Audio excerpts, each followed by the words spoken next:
I am a senior field correspondent for our Fronteras desk, and I work at our bureau in Hermosillo, Sonora. It's one of 2 bureaus we have in Mexico. We also have one in Mexico City.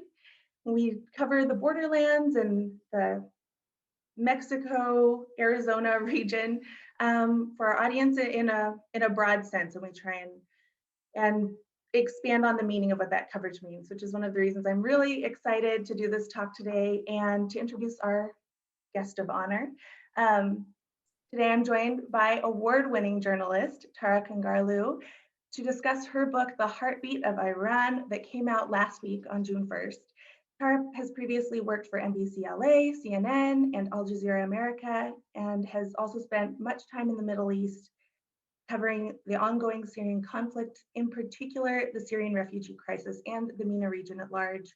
In addition, Tara is the founder of Art of Hope, the first US nonprofit that strictly focuses on providing mental health support and trauma relief among war-torn Syrian refugees and vulnerable host communities in Lebanon. So nice to have you, Tara. Thank you so much, Kendall. It's so wonderful to be with you all, and many thanks to PCFR, Tina, for organizing this, and to everyone at the organization, and also the guests who are joining in. And once again, Kendall, thanks so much for doing this conversation. No, thank you. I'm really excited to do it, and let's just dive right in. As you said, your book is just out this week, as we said, and the full title is The Heartbeat of Iran, Real Voices of a Country and Its People. And I've so enjoyed reading these stories. So there's 24 chapters and they're each a story, a profile of an individual, of a person, through which you've sort of delved into the context of history and culture, belief and food and all sorts of things that have just been fascinating to learn about. And I just wanted to start by asking you why you wanted to organize your book this way, through these stories of individual people, and what that allows you to accomplish. Thank you. Kendall, I'm a journalist. I'm an American journalist. I'm US trained and had an opportunity to work for some of the mainstream news organizations. And in my work, I realized the enormous need for human and humanized storytelling, but also the tremendous void that exists in this kind of storytelling when it comes to Iran, but quite frankly, many countries around the world. And as you know, and some of the folks may know as well, I was born and raised in Iran, and I moved to the States when I was around 16, 17. This is 17 years ago, and lived between these two worlds, and always found myself having to explain my identity, my background, where I came from, and this ambiguity that continues to exist on Iran is something that I also faced as a journalist, reporting on the country and so on. And to answer, to come back to your question, with the book, I wanted to fill this void of a humanized narrative on Iran, because quite frankly, if we Google Iran on Amazon, or if go to the bookshop and try to find books on Iran, it's either very heavy policy books, probably something to do with the nuclear talks, or an angry man with a turban who we can't even pronounce his name, or some sort of food and history piece. But and those stories are all important. That's very key to acknowledge that all of those stories are incredibly important. But at the same time, I think so many people in the West in particular do not know Iranians for themselves, and do not have the narrative or ability to distinguish between the Iranian people and their government. And I always say, Iran is a country of 80 million human beings and not 80 million nuclear heads. And it's incredibly important to be able to distinguish that and understand the differences. And so I think it was a great time for me to take a career break and work on this book. So it took about 4 years of reporting and writing and research. And as you said, there's an enormous amount of historical, political, social, and cultural context Kendall, that I added to, in the book, because that was the purpose. I wanted my reader to go to Iran, but see Iran within Iran, within Iran, within Iran. And because you read the book, you know what I mean. But in each of these profiles, you're not just reading a story about one person, but rather you are seeing the many sociocultural, economic, political facets of today's Iran and how it's impacting the people. Absolutely. Yeah, these stories are so beautiful. And like you said, they just add so much context to the story. And as a journalist in Mexico, I relate to what you mean by sort of filling the void, kind of unveiling these hidden aspects. As much as, the situation with Mexico is much different, especially for those of us in the Arizona, Sonora region. We have so many connections. And yet some of those stereotypes persist. And I love being able to tell some different stories. And I know as a journalist, you've done a lot of that too. But yeah, I'd love to ask, you mentioned that you stepped away from your work as a journalist in order to write this book.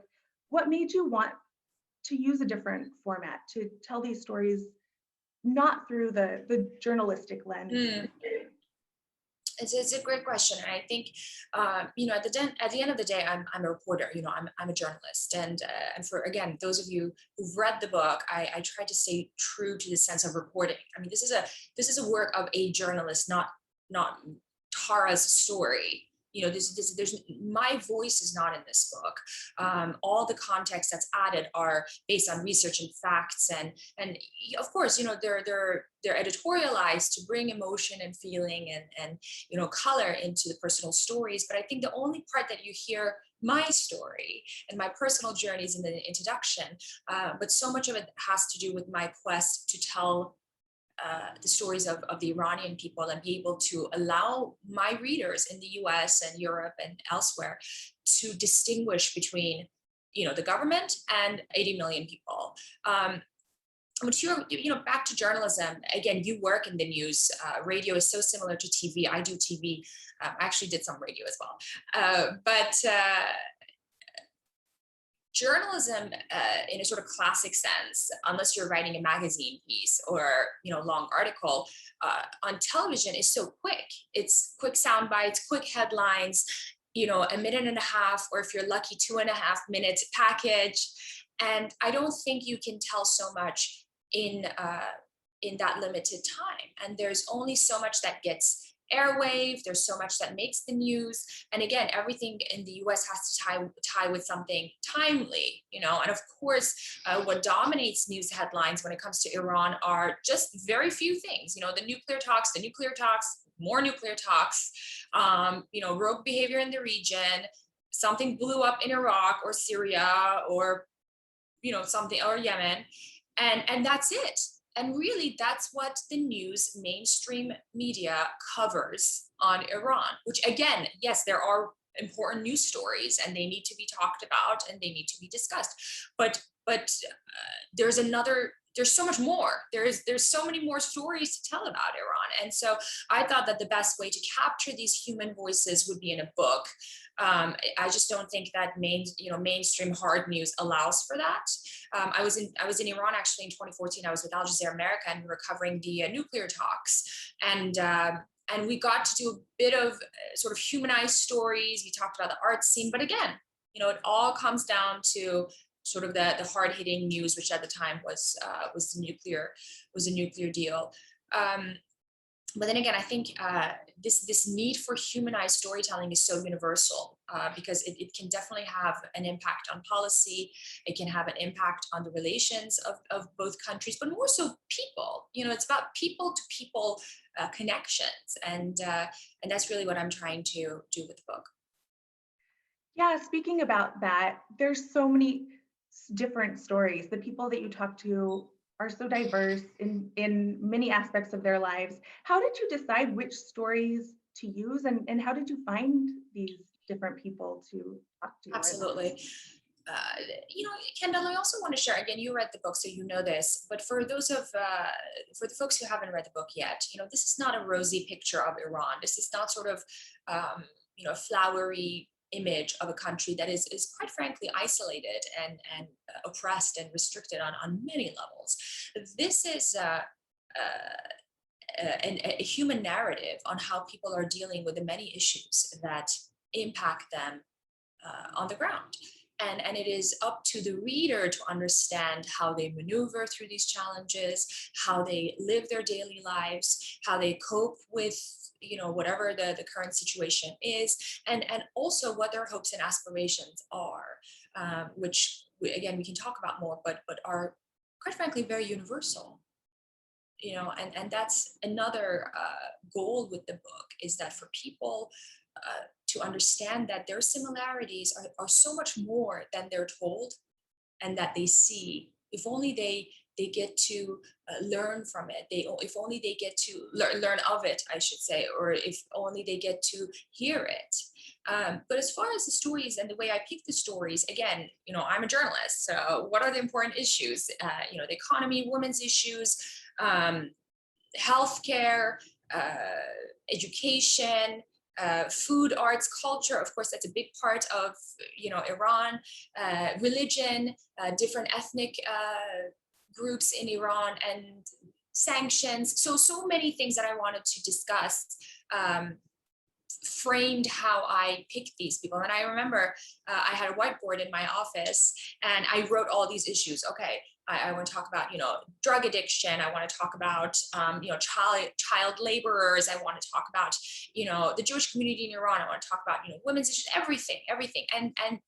And I then decided to pick the characters whose stories can help contextualize and shed lights on all these layers. And we can talk about the stories, but when I, for example, talk about the story of Zahra Nemati, whose pictures on the cover, this is not just a story about a Paralympian archer.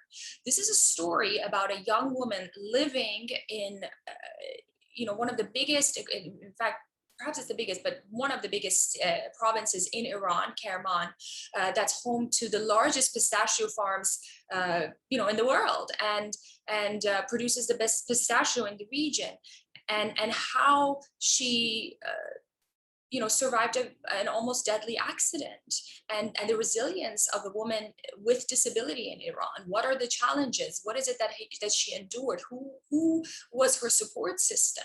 How did she thrive? How did she get to where she is?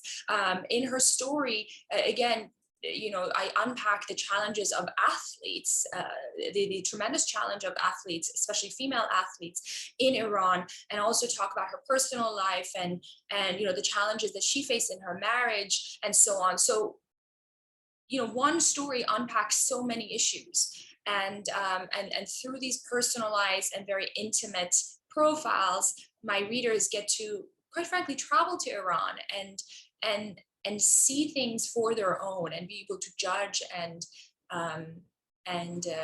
comprehend the reality for themselves.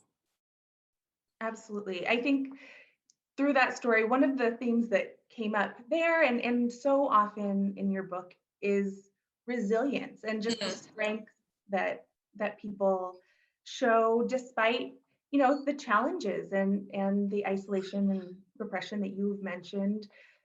Where did you see that take shape, and how did that play out in the lives of the people that you met? I think resilience and strength, Kendall, are probably two of the most sort of vibrant themes in the book, and quite frankly, that wasn't intentional. I mean, obviously, because I know the country and I know the people, I know that they're resilient, and the fact that people are living and striving and quite at points thriving in some areas is fascinating and brilliant, despite all the challenges, right? Despite especially the economic challenges that people are enduring right now. But this is something that came up naturally, and I think that's very telling of the current contemporary Iranian society, and that is, despite whatever is going on, they will find a way to move forward because they want to. There's some people in the book that are famous, some of the women actually, and the intention wasn't to also stereotype as well, because I was very mindful of that. I didn't want to introduce a few hero characters and sort of say, oh, look, there are amazing people there too. That was not the intention, but rather the intention, because I unpack it, is for people to see how these people got to where they are. What enabled them to take this road? What were the challenges? And I think understanding those challenges would create empathy. And that empathy is something that I was looking to create between people in the US and people in Iran, ordinary people in Iran. And also, maybe I'm a little bit biased about this, but Iranian women are incredibly resilient. They are tremendously strong. And they've endured so much, not just over the past 40 years since the revolution, but even before. And there's a narrative in the West toward Iranian women that bothers me a bit, and it's the victimization of an Iranian woman, or perhaps Middle Eastern women, because I've seen this in my other reportings on other countries in the region. It's this image that, okay, the Iranian women are oppressed and they're covered in this black veil, and they're just battered and violated and all that. And yes, of course, the oppression exists. There's so many social challenges that affect everyday lives of women. But despite all of that, women in Iran have agency. They have an innate desire and strength to do something. And yes, there are many that unfortunately would fall victim, and some have it harder than others, and some have it more comfortable than the others. But there's despite the challenges, these women want to move forward, and they have been, and they've done some great work. And they're not these agentless beings that sometimes we see in mainstream Western media. Absolutely. Some of my favorite stories were about women, and like you said, their journeys. So many of them, these stories take you through the person's life, and you get to see the ways they've changed, way their beliefs have changed, and so many fascinating aspects of their lives, despite how different many of them are from one another, which I think is so important to share, that there's, like you said, millions of stories that are similar in some ways and so different in others. And you yourself, as you mentioned, are also from Iran and have your own story. And you mentioned you're not in this book. This is a journalistic piece. But I imagine that, your experience must have influenced you in certain ways. So I'd love to know, how that shows up, and then also what you learned, what changed about your perspective through doing this kind of reporting and research. I think I'm going to answer the last part first, if that's okay. I think what surprised me and what I learned is, every single story I would do, and again, Kendall, we talked about this. It took a very long time for me to do this book. I mean, every interview took hours and hours and hours of conversation. I mean, these are incredibly intimate profiles, so it wasn't just a 1 hour interview. But I think after every interview and after each chapter that I completed, I really thought to myself that these people deserve so much more, that this country and this nation deserves so much more than what it's getting. And what a shame, what an absolute shame that they're getting punched by not just their own government, but by outside as well. And that the enormous amount of talent and strength and agriculture and just the richness of this country of 80 million is so much that what a shame that we don't hear these stories all the time, and these stories don't get to translate into action and bring prosperity to themselves. But back to my own personal journey and personal story. Like I said, I was born and raised in Iran.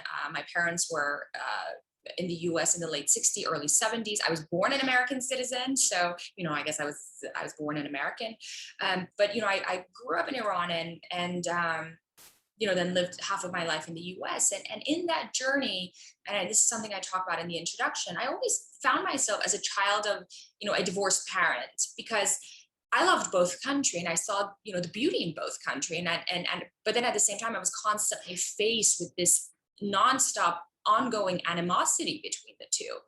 And somehow also personally, I found myself having to explain my identity, to my American friends, my classmates, my counterparts in the US. Where are you from?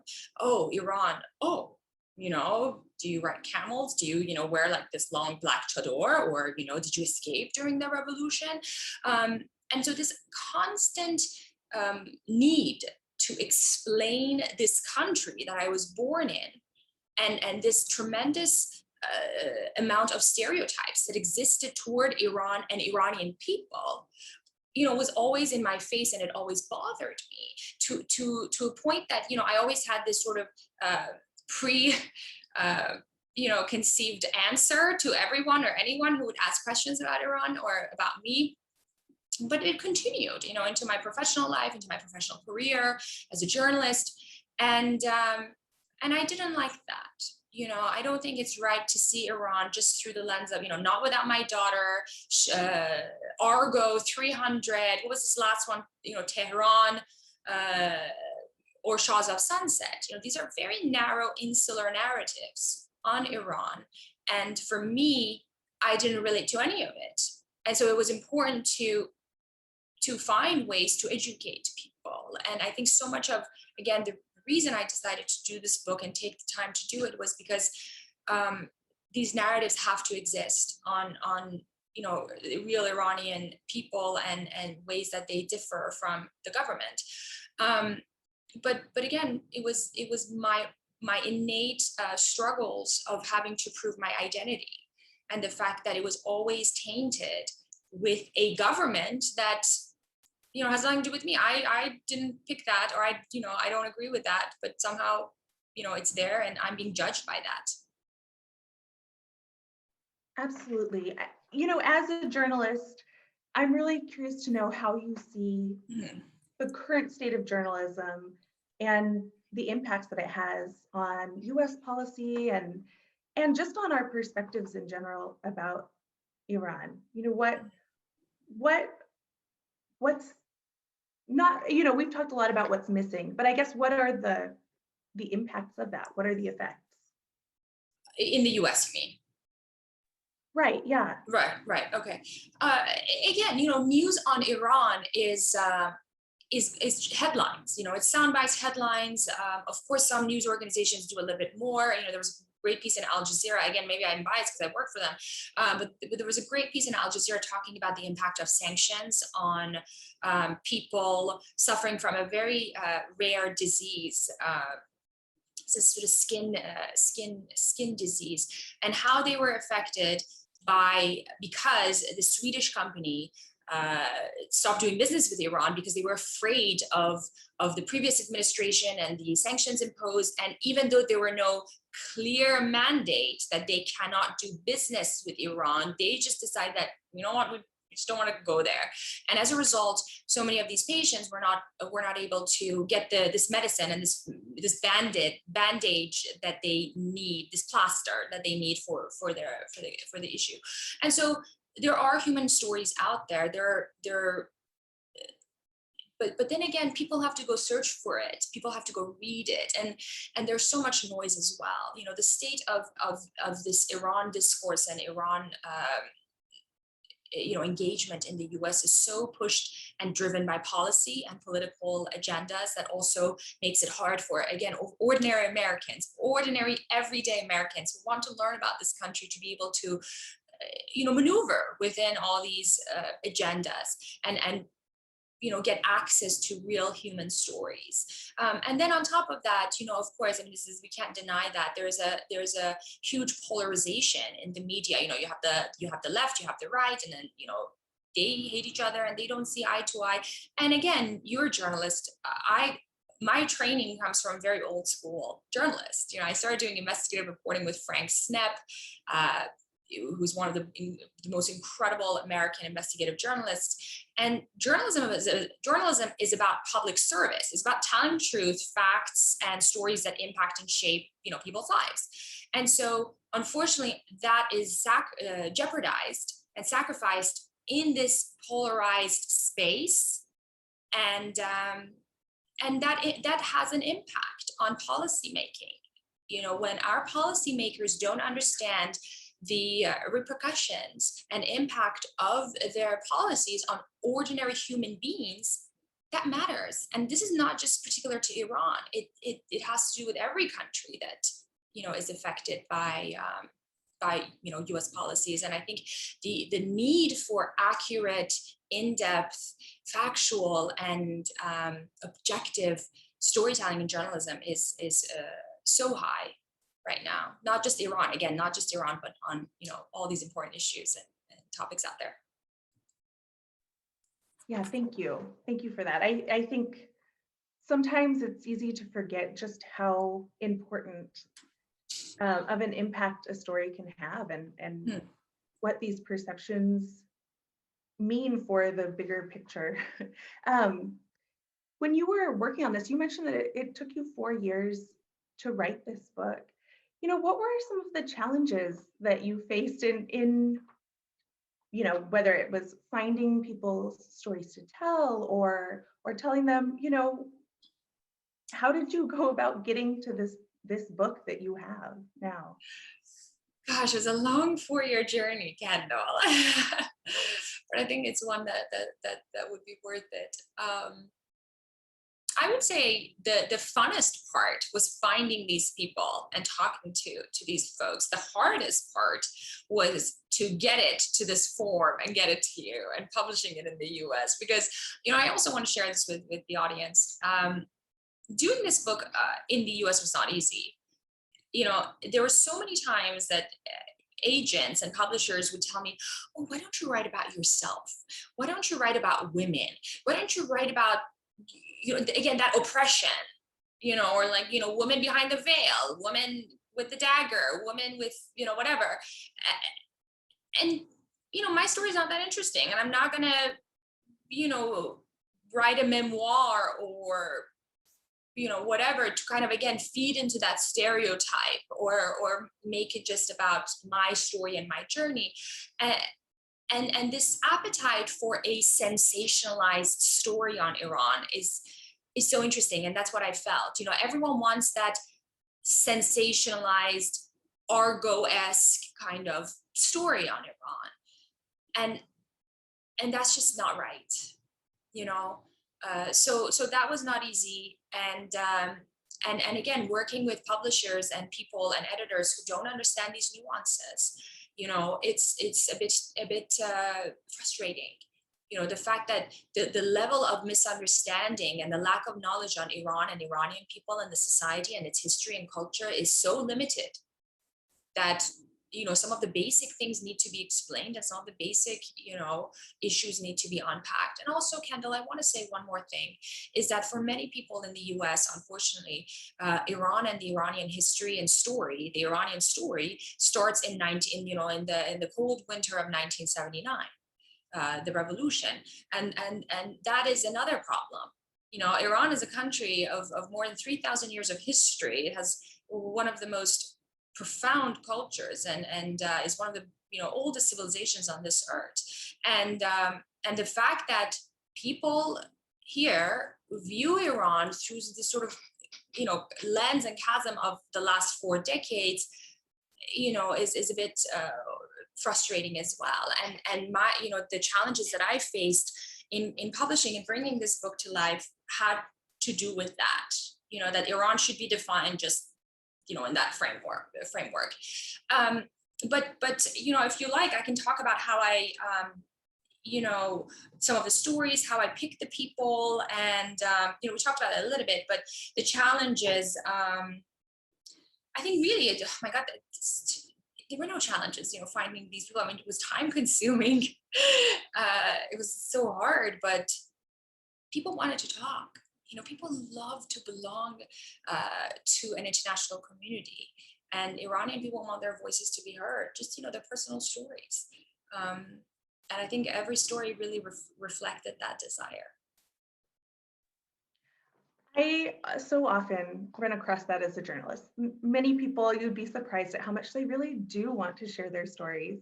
And I have to just say, Tara, that I think your story is also very interesting. I'd love to know more about it. But that's so much to try and tell in, 300 some pages. Yes, yes. It's a monumental task. And I think we have some questions coming in, but I guess the last thing that I would do for those people who haven't had a chance to read through the book yet, is there one of these people who you'd want to highlight and just give us a sense of the stories that you're telling? Oh gosh, that's hard. I know there's 24, and that's one of the hard things reading it. Was just like they're also Yes. interesting, they're also compelling, but maybe one that impacted you a lot in the reporting of it. Kendall, I want to add one more thing before I forget. By the way, I interviewed about 40 people for the book, I have to say, 38, and I wrote about 32 of the stories. And the idea was to include, all 37 or 38, but we had to cut it down because obviously it would have been a very thick book. It would not be feasible. I mean, already it's it's a robust book, but it just wouldn't physically be possible to add more stories. And I don't want the audience or readers or anyone, quite frankly, to think that, oh, this is it. These are all the stories, and this is everything in Iran. This is just a slice. This is just a small fraction of so many stories. So I don't want there to be this misconception of me trying to tell the story of this vast nation through just 24 stories. I mean, this is just a snippet, and this is just a slice of life that I hope can contribute, if it can. And my favorite, oh gosh, this is so difficult. I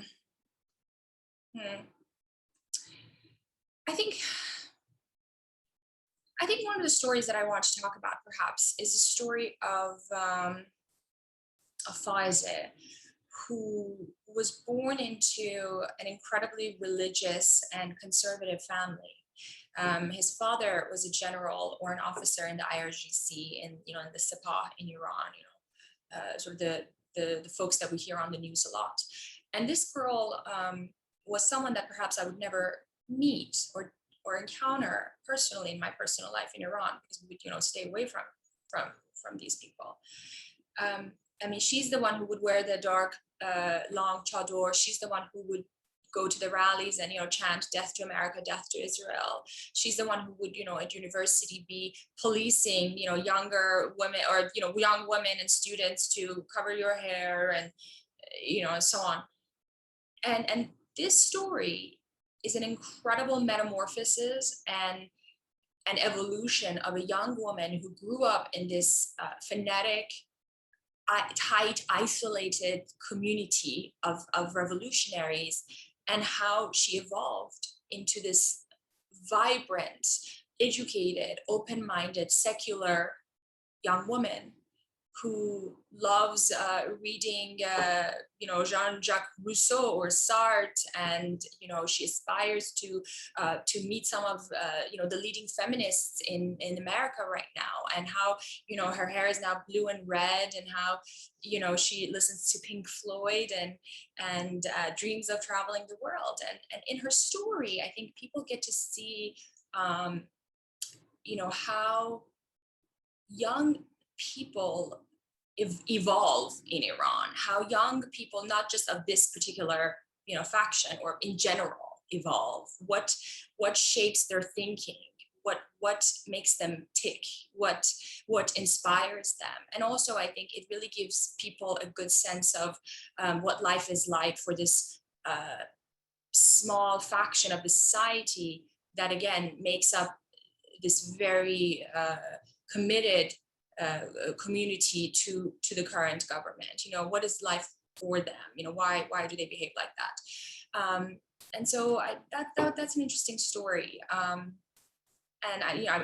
all of the stories are I love all of them, and I can talk about all of them, but I don't know, this just came to my mind to share.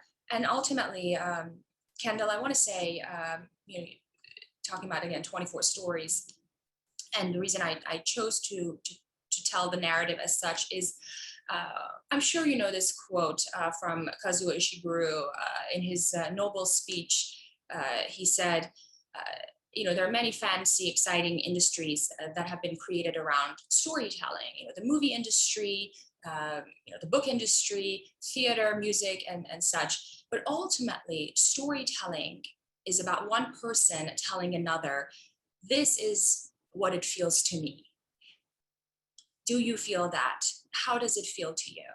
And that's really what I wanted to do with this book, to share those feelings with my American counterparts so that they can understand and see and feel and sense how things feel to their Iranian counterparts. Thank you so much. That in particular is a really beautiful story, like so many. And we have quite a number of questions already that have come in. So let's go ahead and start with the first one I saw here, which is from Paul Swenson. He says, back in the early 70s, I worked within an organization called Central Treaty Organization, which Iran was a member. At the time, I felt there was a strong bond between regular Iranians and Americans. How would you describe that bond today, putting politics aside? I actually did a piece when I was in Iran 2015 on this, what Iranians want to say to American people. And this was a cool, one of these, again, quick stories. I had a minute and a half to tell the story. And Iranian people are some of the most pro-America people in the region. And again, that's not a story that we hear because, again, we only see and hear these, angry people on TV. But fundamentally, Iranian people,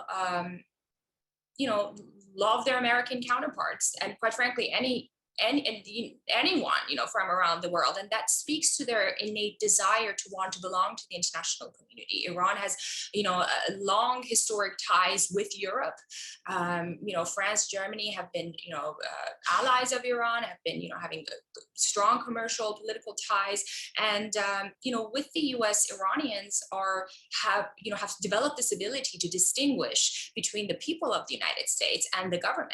So if they see an American on the street, which, rarely happens really because of everything going on and lack of tourism, they are incredibly welcoming, as they are to any foreigner. But what I would say is that they are able to distinguish between the policies of this country, and they know that the government of any country doesn't have their best interest at heart, whether again be their own government, but perhaps the United States.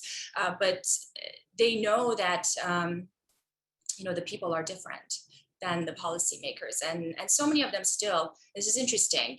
Again, in 2015, I came across this a lot, that so many people still remember the 1953 coup and the United States role, as well as Great Britain's in overthrowing the then elected Prime Minister Mossadegh. So Iranians have a good memory of history. Thank you. I think that's a really nice part to add, is that connection. Luke had a question he wanted to ask himself, I think. Thanks, Kendall. Tara, thanks so much for being with us. You and I had the opportunity to chat briefly before this event. And as I told you, I read your book and I particularly loved it because it really felt like I was there in Iran. Thank you. Earlier in my life, I worked for a nonprofit in Lebanon, the Kayani Foundation, working in the Bekaa Valley with Syrian refugees who had been displaced as a result of the Syrian civil war. And your book really reminded me of my time there because, we're not just talking about headlines on the New York Times. We're talking about people. They're artists, foodies, sports fans, intellectuals who are just wonderful, shirt off their back kind of people who just want to live their lives in peace and prosperity. getting into the politics of things, just very quickly, I'm sorry, I can't help it. We know that all politics is local, and that includes American foreign policy. So what do you want the American voter and thereby American legislators to learn from your work, really highlighting the humanity of the Iranian people and how American foreign policy impacts their lives? Thank you, Luke. Thank you for that question, really. And thank you for your kind words and your service and your work. I want, my American counterparts, especially policymakers and those, in position of power, and also voters, to know that their decisions matter. Their decisions have an impact on the lives of ordinary human beings, ordinary mothers, ordinary doctors, ordinary farmers, ordinary students. Their perception of what should be done and their actions can have a life-changing impact on people who don't agree with their government, on people who don't have any choice but to live in the status quo, for people who, when you talk to, would say, all we want is for things to not get worse. We don't think it's going to get better, but we sure hope it doesn't get worse. And so, again, not just with Iran, Luke, but I do want, and I hope that policymakers, especially young members of Congress, young women and men who work hard to make their way to the Senate, Congress, and become decision makers and power players in the United States, understand that their words and actions matter, and it would have direct impact on the lives of people who live, all the way on the other side of the world, who unfortunately are left, in this sort of tug of war between their government and the United States. Thank you both for that.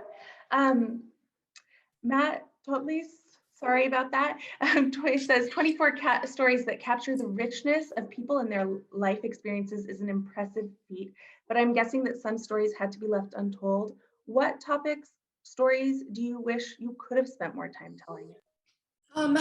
Thank you for that question. And, like I said, again, I interviewed almost 40 people, and it just was such a hard task to cut, the stories and sort of narrow it to these 24. And also, each of these stories, I have to say, were so long. I wrote so much, and my editor really had a hard time cutting them. Really had a hard time cutting these stories. The first chapter, I would say, in and of itself, is a story of this grandmother deserves a book, all to itself. So again, these are really edited and heavily reduced for size purposes. So I really want people to remember that this is, again, just a slice. This is just a little tiny slice. There were a few stories on tech and startups and sort of a little bit more university life in Iran that I wish I could keep. I couldn't. There was an incredible story of a barista. I drink a lot of coffee, and there's a huge coffee scene culture in Iran right now. And I wanted to talk about that. I wanted to get to the history of coffee. I wanted to, just talk about how these young people have the same Starbucks culture as we have in the US. A few more stories from different parts of Iran.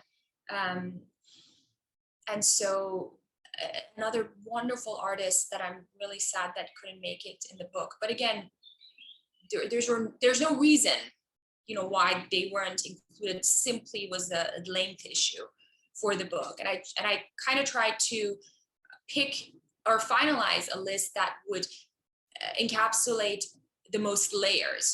Who are the people whose stories would tell the most, if that makes sense. Thank you. So we have quite a few questions. Hopefully we'll get through at least a few more. John Sellers asks, you mentioned great empires, of which here are two in the neighborhood, including Turkey. How would you characterize their relationship? With Iran, Turkey's relationship with Iran. I believe so. Okay, Turkey, it's interesting. If you look at Turkey 50 years ago, Iran was way more ahead than Turkey. And, it was after the Iranian Revolution that Turkey sort of started to progress. And, obviously they're a huge, partner commercially to Iran. And, they managed to position themselves as an ally of, both the West and the East. And how successful that is, I can't say right now, or I don't know. It's a longer discussion, but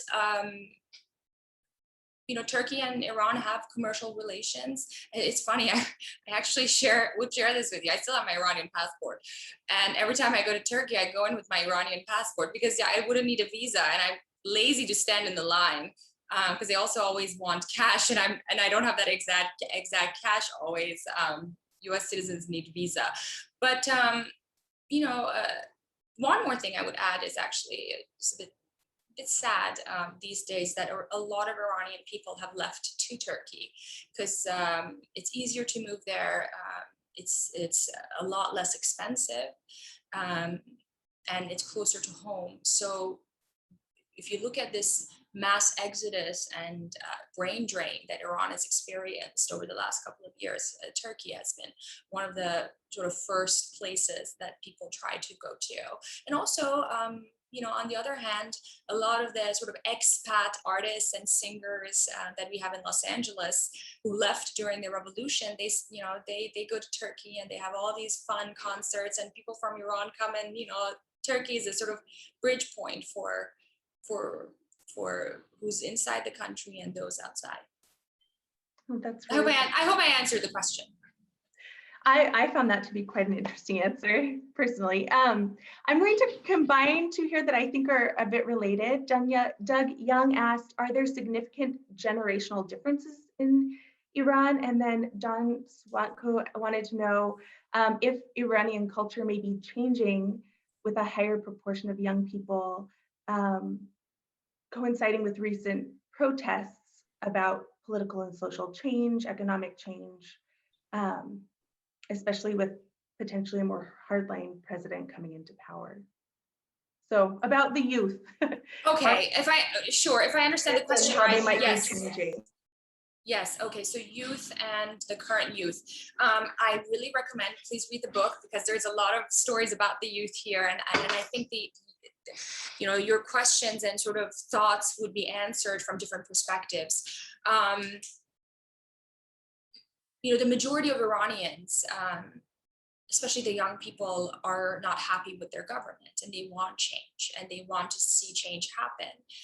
But unfortunately, they can't bring that change themselves, and they haven't been successful.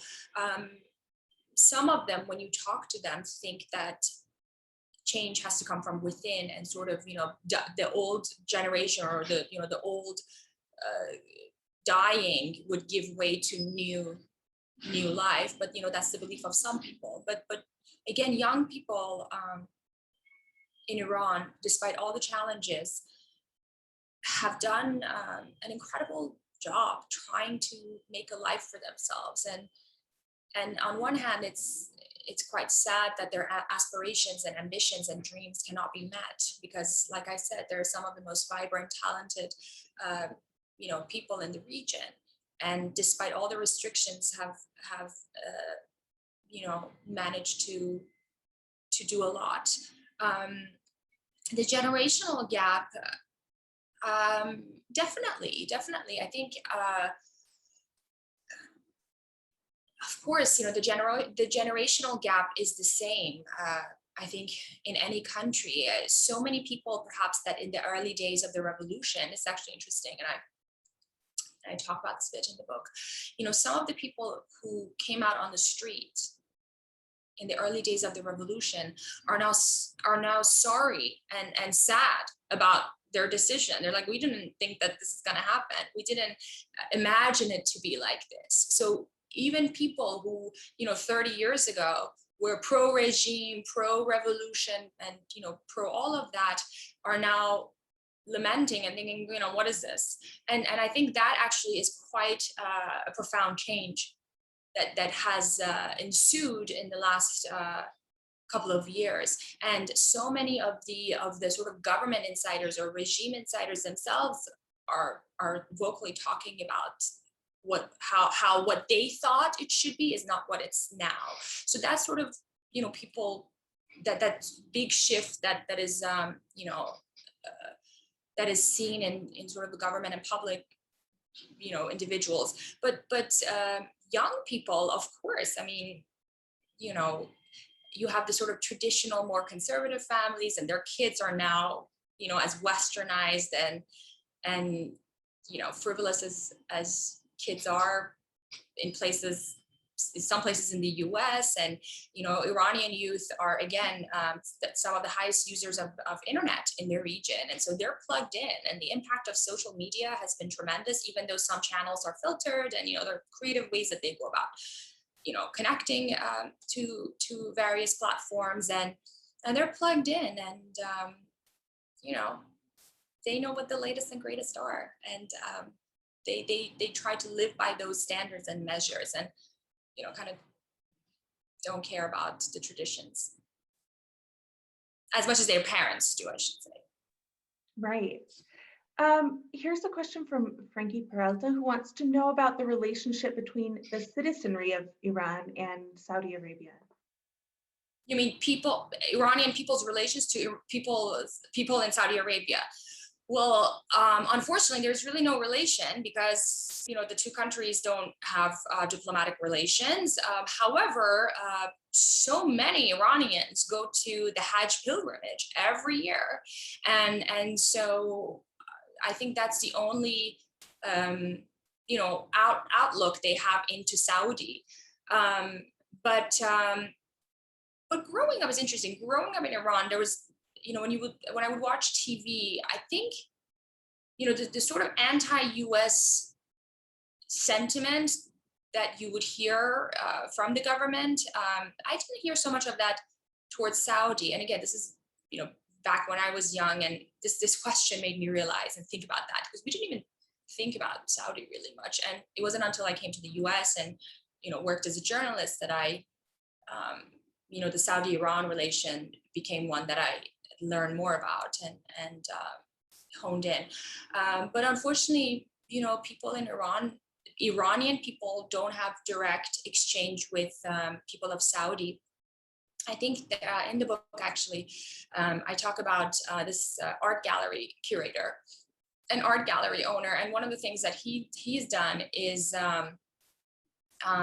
sort of creating these festivals and these, you know, events where he would invite Arab artists from the region. And, you know, that's part of the effort for, you know, the sort of the, you know, folks in the region to connect with Iranian people. But obviously it's a very, you know, small effort, but one that at least shows that people of Iran are welcoming to people of, you know, other regions and other parts of the world.